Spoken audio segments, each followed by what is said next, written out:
¿Preparados para una nueva inmersión? Chequead vuestro equipo de buceo porque ya nos sumergimos. Bienvenidas y bienvenidos a Planeta Agua, un podcast de la red Podcastidae.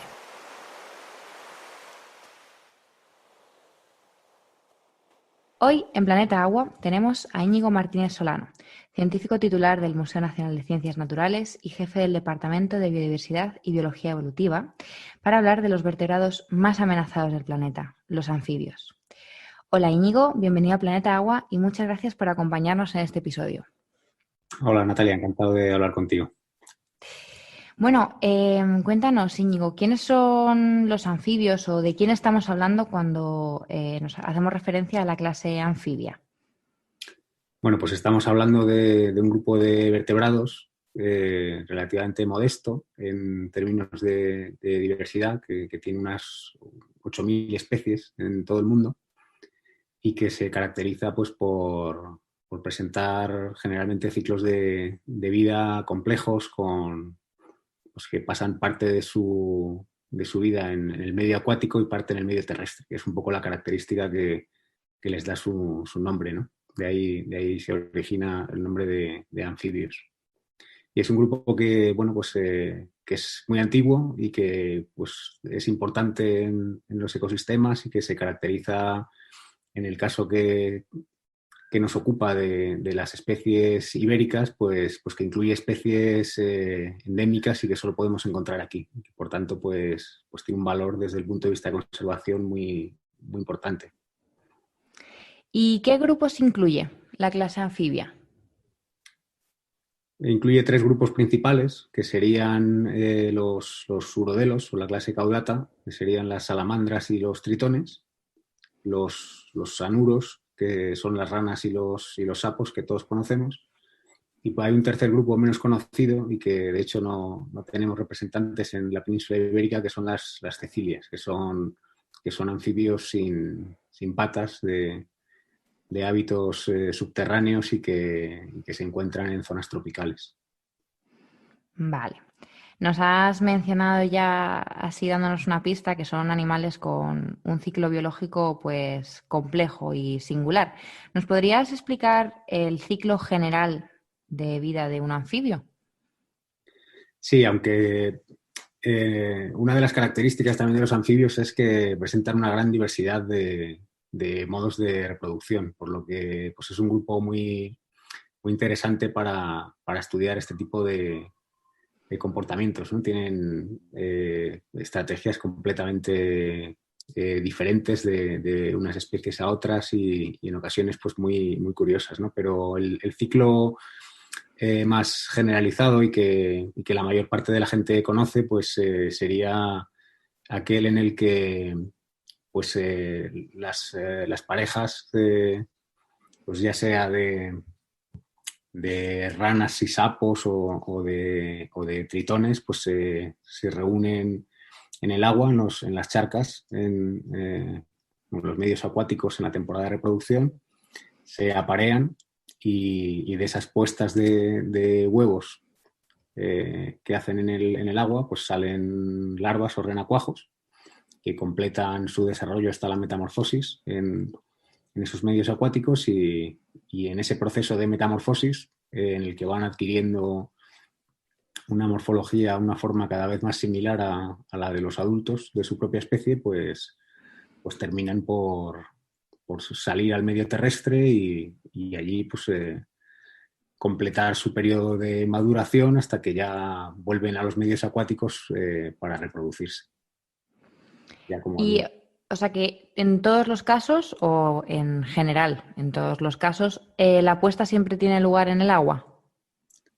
En la mayoría de los casos, pero hay numerosas excepciones a este modo general, ¿no? Incluso entre las especies ibéricas, pues tenemos ejemplos como la salamandra común, que es un caso muy particular porque es una especie que dentro de la misma especie hay poblaciones que, bueno, las salamandras son animales de hábitos más terrestres y en las salamandras que tenemos en la península ibérica hay dos modos principales de reproducción. Tenemos el modo que sería más generalizado, que está presente en la mayor parte de poblaciones de la península, en el que las salamandras se aparean en tierra. Los embriones se desarrollan en el interior de la hembra y cuando ya adquieren cierto grado de desarrollo, las hembras acuden pues a charcas, a arroyos o incluso pilones de fuentes a depositar las larvas en el agua, pero esas larvas ya no son embriones, sino que son larvas desarrolladas que tienen capacidad de nadar y de alimentarse por sí mismas.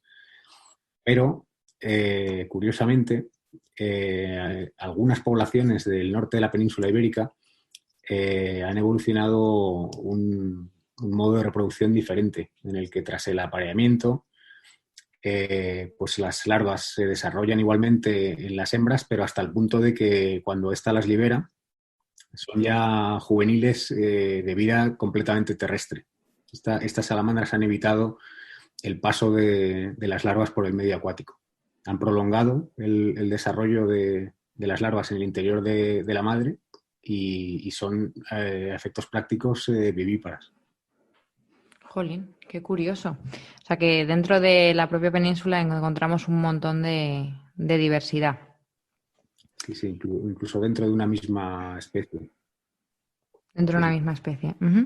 llamativo. Y en el caso de, bueno, ya nos has dicho que es que hay mucha variedad. En el caso de los anuros, de ranas y sapos, sí que es más común ese paso por el medio acuático. Efectivamente, ese sería, pues bueno, el ciclo típico, ¿no? De ranas y sapos, pero ya te digo que en las excepciones es donde están quizá las cosas más interesantes, ¿no? Y Ujú. en ese sentido, pues tenemos también algunos ejemplos interesantes entre los anfibios de nuestra fauna, como por ejemplo los sapos parteros. Los sapos parteros del género Alites son muy poquitas especies a nivel mundial. Estamos hablando de 5 o 6 especies, incluyendo alguna que se ha descrito muy recientemente. Ujú. Y todas estas especies comparten una peculiaridad, que es que los machos de la especie desarrollan cuidado parental sobre las puestas. En lugar de hacer como otras especies de ranas y sapos que depositan sus puestas en el agua y o bien se despreocupan de ellas o pasan a lo mejor unos días protegiendo las puestas de depredadores, pero luego acaban alejándose. Los sapos parteros se aparean en tierra, no en el agua, Ujú. y después del apareamiento el macho pues va enrollando en sus patas traseras los huevos que, que ha fertilizado de la hembra y los llevan enrollados a sus patas traseras durante entre 4 o 6 semanas hasta que los embriones están listos pues para también nadar por sí mismos y alimentarse por sí mismos en las charcas en las que completarán su desarrollo. Y estas larvas, estos embriones que al nacer, ¿qué alimentación tienen? O sea, quiero decir, ¿se alimentan de lo mismo en el estado larvario que luego en el estado adulto? ¿No tiene nada que ver? ¿También cambia el modo de alimentación? Sí, también cambia. Generalmente la mayor parte de las larvas de anuros son detritívoras o herbívoras. Se alimentan o de plantas acuáticas, pero rara vez capturan activamente presas, ¿no? Como invertebrados acuáticos. Mientras que de adultos, los adultos de las ranas y los sapos adultos sí que se alimentan de invertebrados en general. Pueden ser moluscos o insectos o arácnidos o himenópteros, gran variedad, ¿no?, de especies. En el caso de los urodelos, sí que las larvas suelen ser también carnívoras, como los adultos. Y esas sí que se dedican a capturar activamente presas vivas en los medios de agua en los que se desarrollan. Vale. Y bueno, los huevos de los anfibios son diferentes al del resto de vertebrados que ya vemos terrestres. ¿Qué particularidades tienen estos huevos? Bueno, los huevos que se desarrollan en el agua, ¿no? Carecen de cubiertas protectoras como las que tienen los huevos de reptiles, ¿no? Que necesitan, ¿no?, esas cubiertas para poder desarrollarse fuera del medio acuático, ¿no? Entonces, pues por eso las puestas que conocemos por ejemplo, de ranas y sapos, pues suelen ser, en el caso de las ranas, estas masas globosas, ¿no?, de huevos que vemos ahí flotando en el agua o pegadas a la vegetación. Y en el caso de los sapos, pues esos largos cordones gelatinosos de huevos que encontramos a veces ahí, pues por las orillas de las charcas. En el caso de los sapos parteros que comentaba antes, pues esto es un poco diferente, ¿no? Porque esos huevos se van a desarrollar en tierra. Entonces, esa cubierta, claro, es diferente, no tiene la misma permeabilidad que tienen los huevos de una rana común o de un sapo común, ¿no? Claro. Y bueno, por seguir conociendo un poquito más a estos animales tan interesantes, ¿qué particularidades encontramos en la piel, por ejemplo, o en el esqueleto de los anfibios?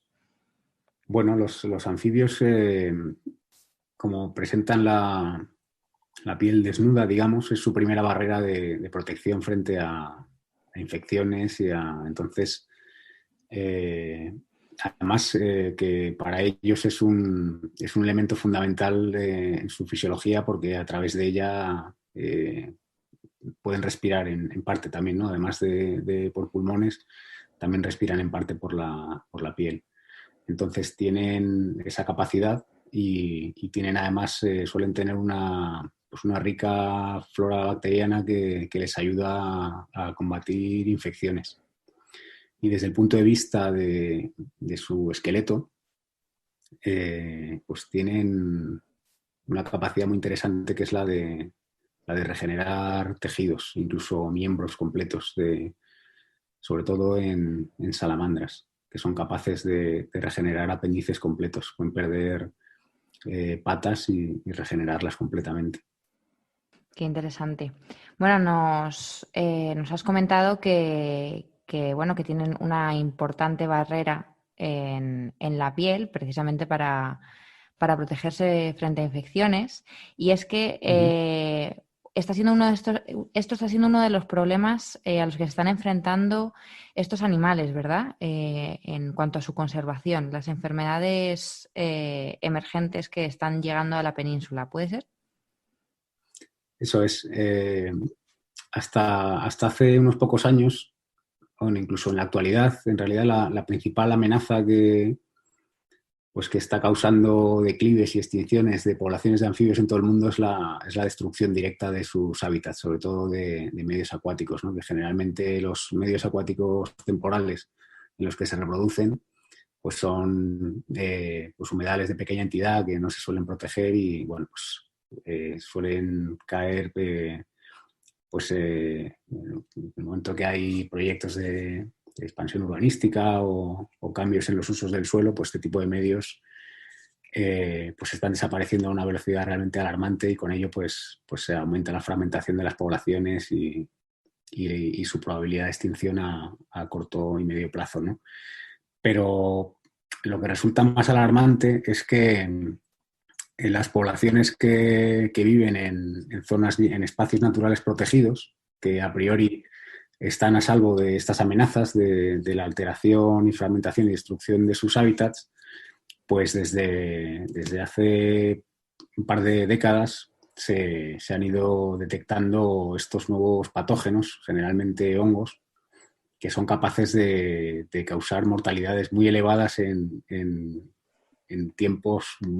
periodos de tiempo muy breves, ¿no? Entonces, en unos pocos años son capaces de causar extinciones locales en zonas pues bien conservadas de alta montaña donde en principio no hay otras amenazas serias que puedan amenazar, ¿no?, a las poblaciones de anfibios.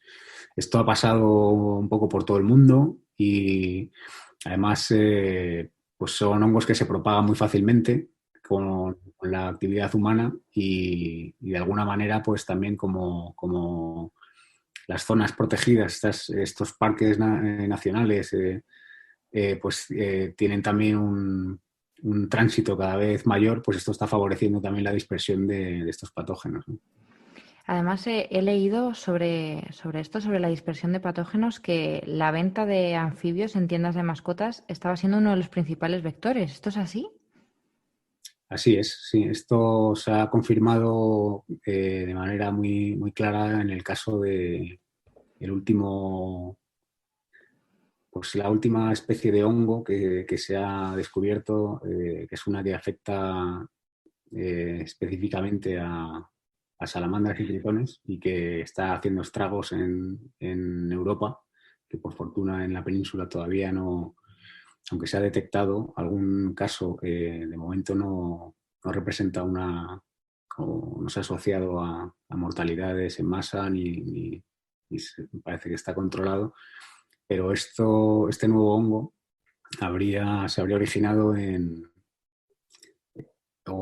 es nativo del sudeste asiático y, y se ha demostrado que muchas de las especies de tritones con las que se lleva más tiempo comerciando son portadoras y son inmunes a esa enfermedad. Y en el momento en el que esos animales son luego liberados fuera de su área de distribución natural, pues pueden pasar a otras especies que nunca han estado en contacto antes con esos patógenos y en el caso de las salamandras, por ejemplo, en Bélgica, Alemania se han producido declives y extinciones locales en cuestión de 4 o 5 años. Madre mía. Y bueno, los anfibios siempre han sido considerados, si no me equivoco, importantes bioindicadores, ¿no? Indicadores ambientales. Entonces, que estén desapareciendo debería preocuparnos, ¿no? Que se estén produciendo estas extinciones locales es un gran problema a nivel ecológico, ¿no?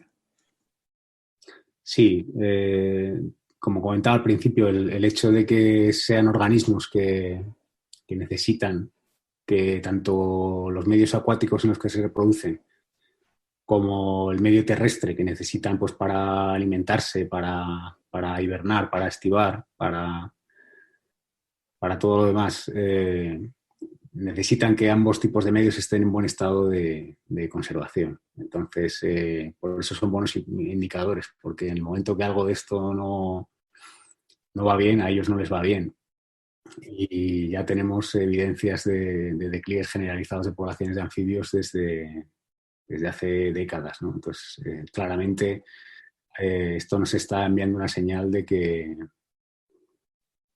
los ecosistemas no están o no tienen el estado de salud que deberían tener y aunque desconocemos todas las implicaciones que tiene esto, pues los estudios que se han hecho viendo, por ejemplo, el impacto de determinados fertilizantes o pesticidas en poblaciones de anfibios que van desde pues disrupción hormonal hasta mortalidades en masa de larvas, pues son bastante preocupantes, la verdad.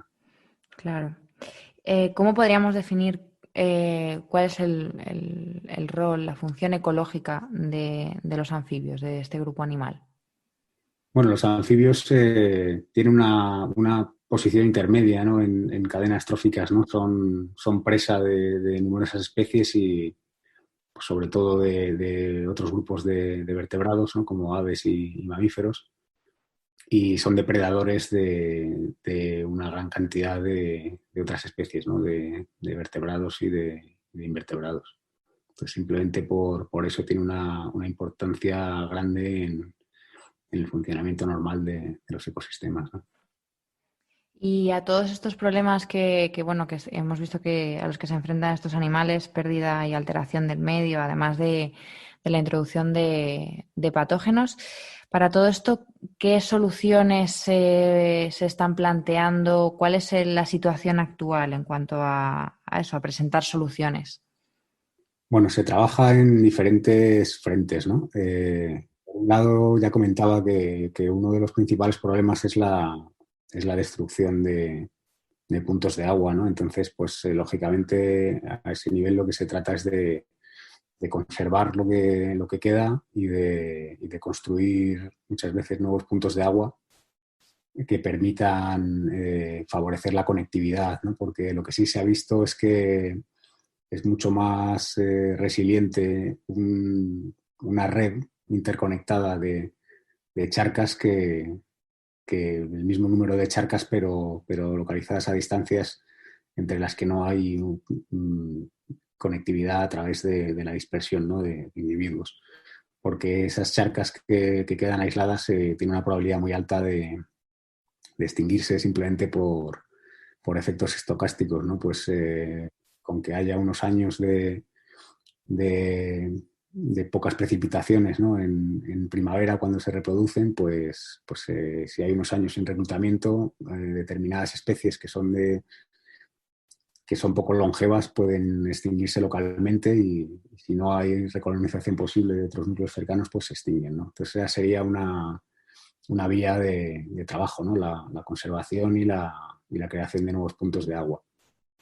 Por otro lado, curiosamente,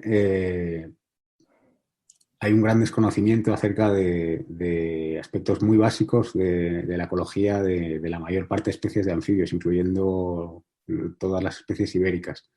Sabemos un poco de su capacidad de dispersión, sabemos un poco del uso del espacio que hacen, porque bueno, son animales pequeños, de costumbres discretas, que no es sencillo marcar e identificar. Y bueno, pues son más conspicuos, son más sencillos de estudiar cuando se congregan en los puntos de agua para reproducirse, pero con algunas especies a lo mejor son 2 meses al año. ¿Qué hacen el resto del tiempo? Pues no lo sabemos muy bien. Entonces, creo que otra vía importante para paliar un poco estos problemas que están sufriendo las poblaciones de anfibios a nivel global y en nuestro país es conocer mejor la biología y la ecología de todas estas especies, porque en este sentido nosotros nuestro grupo de investigación lleva ahora mismo más de 10 años haciendo un seguimiento de varias comunidades de anfibios aquí en la Sierra de Guadarrama, en Madrid, y vemos bueno, que hay especies que tienen características demográficas muy diferentes, ¿no? Hay especies muy longevas y pues que pueden alcanzar más de 10 años en condiciones naturales, mientras que otras su longevidad es mucho menor. Entonces, especies muy longevas, digamos que esa edad que pueden alcanzar hace que sean un poco más, o podría hacer que sean un poco más resistentes ante problemas como esta impredecibilidad, ¿no? de los regímenes de precipitaciones, ¿no? Pues a lo mejor pueden pasar 3, 4 primaveras secas, que el éxito reproductor es cero, porque las charcas se secan antes de que puedan completar su desarrollo las larvas, pero bueno, como viven 12 años, pues con que a lo largo de los 8 o 10 años que tienen de vida reproductora puedan sacar 2, 3 cohortes adelante, como ponen muchos huevos y a priori, aunque tienen mortalidades muy grandes, pueden sacar muchos juveniles adelante, pues digamos que eso favorecería la persistencia de la población. Mientras que hay otras especies que lo que decía, viven mucho menos, a lo mejor viven 3, 4 años, la mayoría, entonces tienen un par de oportunidades de reproducirse, a lo mejor o 3. Entonces esas especies tienden a presentar una capacidad de dispersión mayor. Pensamos que porque esto les ayuda un poco también a persistir en ambientes así fragmentados como los que tienen a su disposición hoy en día, ¿no? Entonces, estas especies sí que son capaces de realizar grandes desplazamientos y de colonizar zonas más rápidamente, mientras que las especies longevas pues tiendes a encontrártelas siempre los mismos años a los mismos individuos porque, bueno, parece que tienen como una estrategia diferente, ¿no? Este tipo de información pensamos que es fundamental para planificar cualquier acción dirigida a mejorar el estado de conservación de poblaciones de anfibios. Necesitamos saber qué capacidad de dispersión tienen, cuánto viven, no sé, el éxito del reclutamiento y es sorprendente que cuando todos los años tenemos nuevos estudiantes haciendo proyectos de máster o de grado y, pues les resulta muy sorprendente el nivel de desconocimiento que tenemos a un nivel tan básico, ¿no? Eh, de una fauna que al final aquí en España tenemos unas 30 especies, ¿no? Y se conoce relativamente bien desde hace siglos, ¿no? Y sin embargo, pues tenemos unas lagunas tremendas. Entonces es otra línea en la que tenemos mucho que hacer. Eh, sí, sí, curiosamente es así. Y en relación con otras amenazas como estas enfermedades nuevas de las que estábamos hablando, pues sí, hay mucho trabajo que hacer primero para entender eh, pues la propia biología de estos patógenos también, ¿no? Que cada vez se conoce mejor y esto nos ayuda también a saber qué medidas pueden ser más eficaces para frenar ahí su impacto tan negativo, ¿no? Y por otro lado, pues también la labor de divulgación, ¿no? Y de información para explicar los peligros que tiene pues liberar especies alóctonas fuera de su medio natural, el andar translocando individuos de diferentes especies entre distintas charcas que pueden ser portadores de estas enfermedades y ayudar así a- en su expansión o incluso pues a la necesidad, ¿no? de, pues cuidar un poco el material que usamos en el campo para no contribuir de manera inintencionada a esta dispersión, ¿no? Pues, porque en el barro que van nuestras botas o en restos de vegetación que pueden quedar en las mangas o los salabres que usamos para muestrear larvas, pues puedes ayudar a transmitir estos patógenos, ¿no? Así que hay que implementar medidas de limpieza y de este material para bueno, pues no ser partícipes, ¿no? de este grave problema. Claro, y bueno, y esto es importante que la gente lo conozca porque, bueno, pues el tránsito entre charcas, lagunas y demás también es algo común. Por hablar de material de difusión, he de decir que hace una semana estuve en el Museo Nacional de Ciencias Naturales y hay una exposición muy interesante y muy bonita de la Asociación Herpetológica Española, donde hablan precisamente de los anfibios de la península y que bueno, que a todos los que nos estéis escuchando recomiendo 100% visitar. Y nos decías, Íñigo, que bueno, que lo que sí que tenéis localizado y lo que se ha podido estudiar más, porque es más, el acceso lo tenéis más controlado, es la época de cortejo, ¿no? Cuando se juntan muchos animales al mismo tiempo, ¿verdad? Así es. ¿Y cuándo es esta época? Imagino que también variará un poco en las especies, pero de manera general, ¿cuándo es esta época y cómo es este cortejo? Porque creo que es bastante complejo y curioso, ¿verdad? Sí, hay mucha variación también, ¿no? En general, la mejor época, ¿no? para los anfibios es finales de invierno, inicios de primavera. Ujú. Hay otras especies pero vamos, tienes un poco toda la variación, ¿no? Tienes especies que empiezan antes, ¿no? Generalmente los tritones aquí en el centro de la península suelen entrar al agua en cuanto se llenan las charcas, pues si se llenan ya en otoño o en invierno ya suelen entrar y luego ya pues a finales de invierno, primavera, pues empiezas a ver ya cortejos y puestas. En los tritones sí que suelen tener un ritual de cortejo así más elaborado, ¿no? Y que varía también entre diferentes especies, ¿no? Y hay incluso pues algunas que son ahí casi como bailes, ¿no? Así muy con sus distintas fases muy marcadas, ¿no? Pues en el que un macho primero intenta conseguir la atención de la hembra, pues colocándose por en medio de su camino y luego ya pues pasa a hacer estos displays, ¿no? Los machos, por ejemplo, de las especies del género Triturus, de aquí de la península, tienen un dimorfismo muy, muy acusado, ¿no? Y los machos presentan unas crestas dorsales pues, a todo lo largo del cuerpo, incluida la cola, pues muy vistosas, ¿no? Entonces se hacen pues estas como demostraciones, ¿no? de, pues, de su calidad como buenos reproductores y una vez que han conseguido la atención de la hembra, pues ya depositan ahí bueno, incluso también emiten eh, feromonas Ujú. y las dirigen con movimientos de la cola hacia la cabeza de la hembra para que le llegue esta señal química.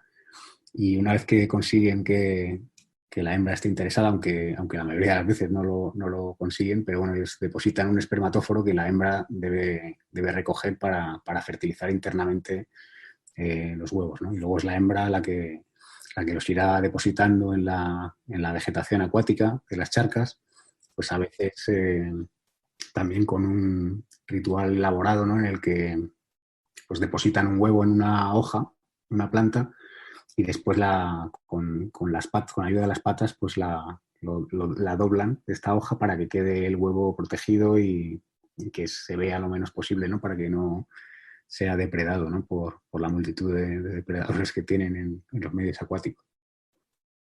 En anuros es muy diferente. Lo que es más típico es que los machos acudan antes a las charcas que las hembras y formen unos coros, se ponen a cantar. Algunas especies son coros muy ruidosos que se pueden oír a kilómetros de distancia. Y en otras especies son sonidos así más sutiles, ¿no? Y no tan llamativos. Y bueno, pues entonces son las hembras las que acuden a las charcas y allí se aparean y realizan la puesta que, bueno, quedan allí pues un poco más o menos ocultas entre la vegetación, pero generalmente sin ningún tipo de cuidado parental, como el que ocurría, como comentaba antes, con los sapos parteros, ¿no? Ujú. Que esto es diferente. Y bueno, nos has dicho, Íñigo, que en España tenemos unas 30 especies, ¿no? de Ujú. anfibios. De esas 30 especies, ¿cuántas están consideradas amenazadas en la actualidad? Bueno, lo primero que hay que decir es que el catálogo que tenemos hoy en día, o la última evaluación que se hizo del estado de conservación de las especies de anfibios ibéricos, se publicó hace casi 20 años, en el año 2002. Con lo cual, pues lo primero que habría que hacer sería revisar un poco la situación de muchas especies, ¿no? Porque ni siquiera la taxonomía está al día. Ha habido muchos cambios taxonómicos recientes. Pero si tomamos como referencia esa lista, pues entre las categorías de en peligro o vulnerable o en peligro crítico, serían como un tercio de las especies. Y si ya incluimos las especies que estaban en la categoría de casi amenazada, que son especies, la categoría de casi amenazadas es una especie que, según los criterios de IUCN, no entraría, según esos criterios, en ninguna categoría de amenaza, como las que mencionaba anteriormente, pero se incluye en esta categoría de casi amenazada porque se asume que si las causas de amenaza que le están afectando en ese momento siguen operando y sabemos que siguen actuando estas amenazas, pues se prevé que acaben entrando en en la siguiente categoría, que sería la de vulnerable en el futuro. Entonces, si consideramos estas especies casi amenazadas, estamos hablando de en torno al 50% o por encima del 50% de las especies. Vale. Nos hablas siempre ya vamos terminando, nos hablas siempre de especies ibéricas, pero ¿tenemos especies de anfibios en nuestras islas, en Baleares y Canarias? En Canarias no tenemos especies nativas Ujú. de anfibios. Ha habido históricamente introducciones, pues sobre todo de ranas verdes comunes o de ranita de San Antonio, la ranita meridional, pero no son nativas. Y en Baleares también se han introducido algunas de estas especies, pero en Baleares sí que tenemos un auténtico tesoro, que es una de las especies más amenazadas de nuestra fauna, que es el ferreret. Y el ferreret es un sapo partero y que a las peculiaridades de los sapos parteros se añade otra muy interesante, que es una especie que se describió primeramente como fósil. Se describió a partir de restos fósiles en una cueva de allí de Mallorca, y solo unos años después se constató que aún existían poblaciones de esta especie en algunos torrentes de montaña de la Sierra de Tramontana. Desde entonces, pues se han realizado muchas acciones de conservación y, bueno, me parece que hay poblaciones saludables, pero que afrontan también muchas amenazas porque pues, les ha afectado la introducción de estos hongos patógenos, por ejemplo, y sobre todo la introducción de especies exóticas de pues, otras especies como la rana común con la que compiten, o especies depredadoras como algunas culebras de agua. ¿Y actualmente hay algún proyecto que esté dirigido a esta especie, al estudio de esta especie? Sí, ahí desde el gobierno balear se hace seguimiento de estas poblaciones y durante muchos años estuvieron trabajando en colaboración con el Zoo de Jersey para hacer un programa de cría en cautividad, Vale. con la idea de hacer algunas reintroducciones. El problema es que algunas de esas reintroducciones, lamentablemente, fueron las que introdujeron los hongos patógenos sin saberlo en el medio natural. O sea que sirvió como un buen toque de atención para cómo deben hacerse estas cosas. Claro. Bueno, Íñigo, pues muchísimas gracias por haber compartido este ratito con nosotros. Nada, muchas gracias a ti por la oportunidad de hablar sobre los anfibios, y bueno, pues espero que con esto pues mucha gente se interese por ellos y contribuya activamente a su conservación. Que son animales apasionantes. Desde luego. Y nada, a todas y todos los que nos escucháis, recordad que tendréis información ampliada sobre esta entrevista en el blog www.godeeperproject.com, que nos podéis seguir en Instagram como @godeeper_blog o en Facebook como godeeperproject. De todas formas, tenéis todas las cuentas, plataformas y otros recursos que hemos mencionado a lo largo de la entrevista en las notas del programa. Hasta la semana que viene y, como siempre, nos vemos debajo del agua.